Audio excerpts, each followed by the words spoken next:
Thank you, Professor. Very generous introduction. Thank you, ladies and gentlemen.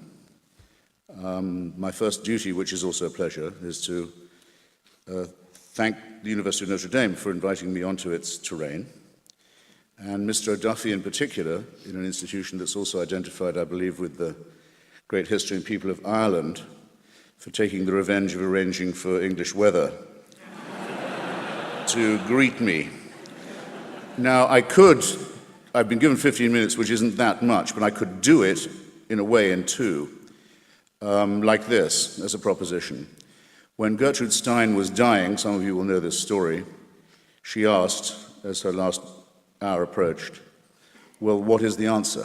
And when no one around her bed spoke, she rephrased and said, well, in that case, what is the question?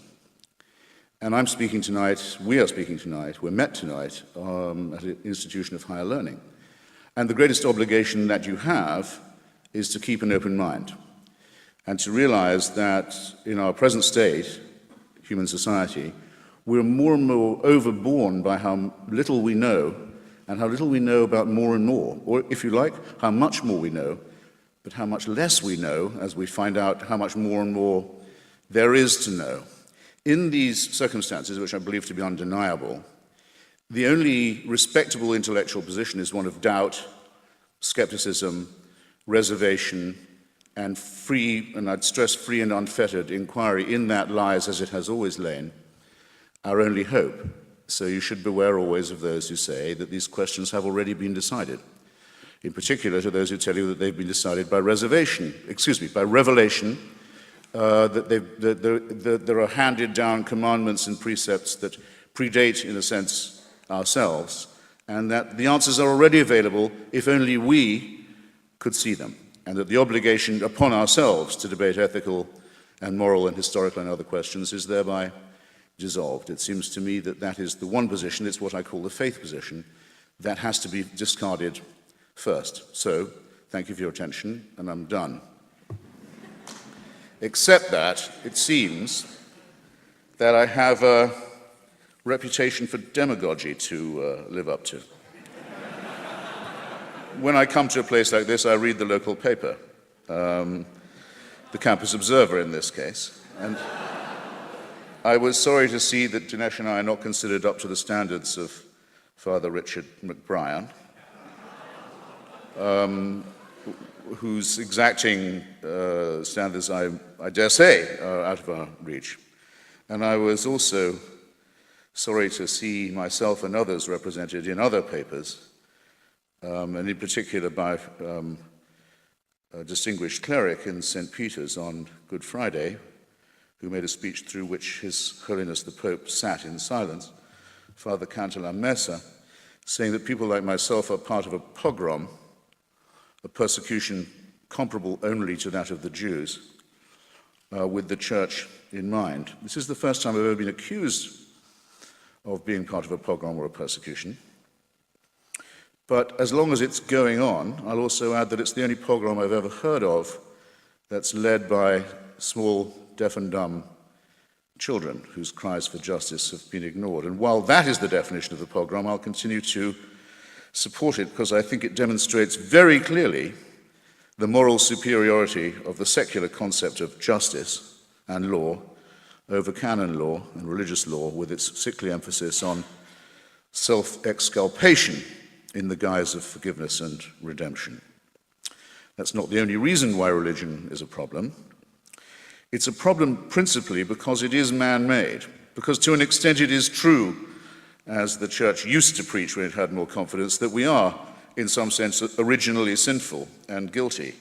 If you want to prove that, you only have to look at the many religions that people have constructed to see that they are indeed the product of an imperfectly evolved primate species, about half a chromosome away from a chimpanzee, with a prefrontal lobe that's too small, an adrenaline gland that's too big, and various other evolutionary deformities about which we're finding out ever more. A species that is predatory.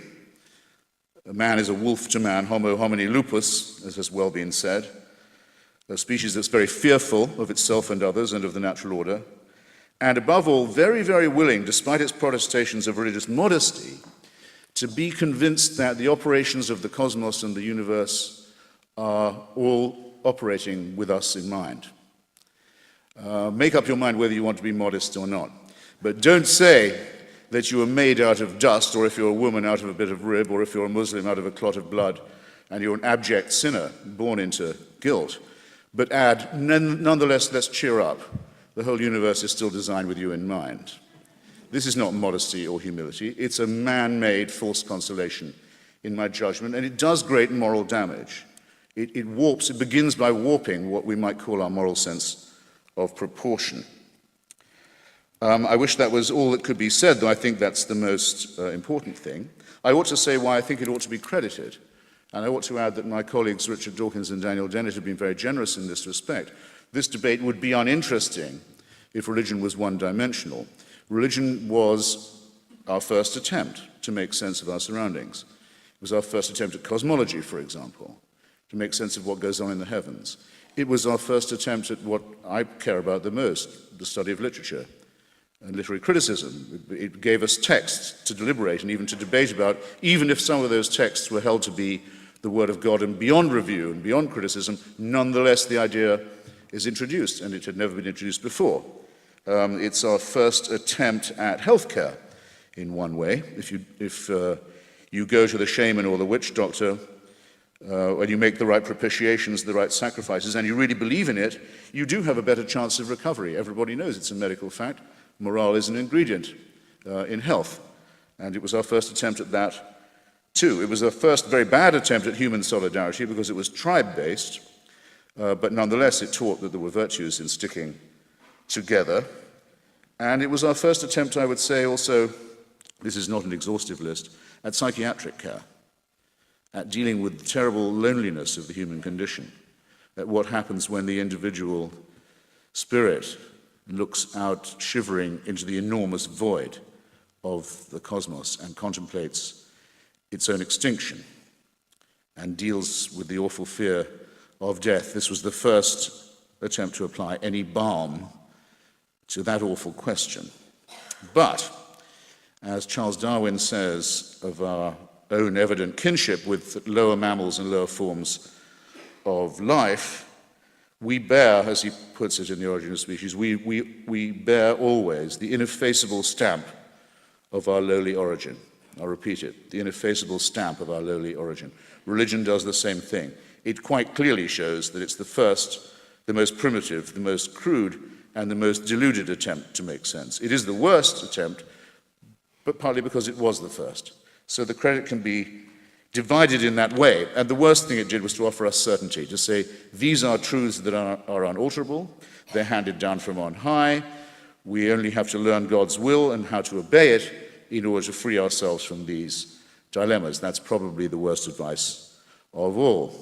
Heinrich Heine says that if you're in a dark wood on a dark night and you don't know where you are and you've never been through this territory before, you may be well advised to hire as a guide the local mad, blind old man who can feel his way through the forest, because he can do something you can't.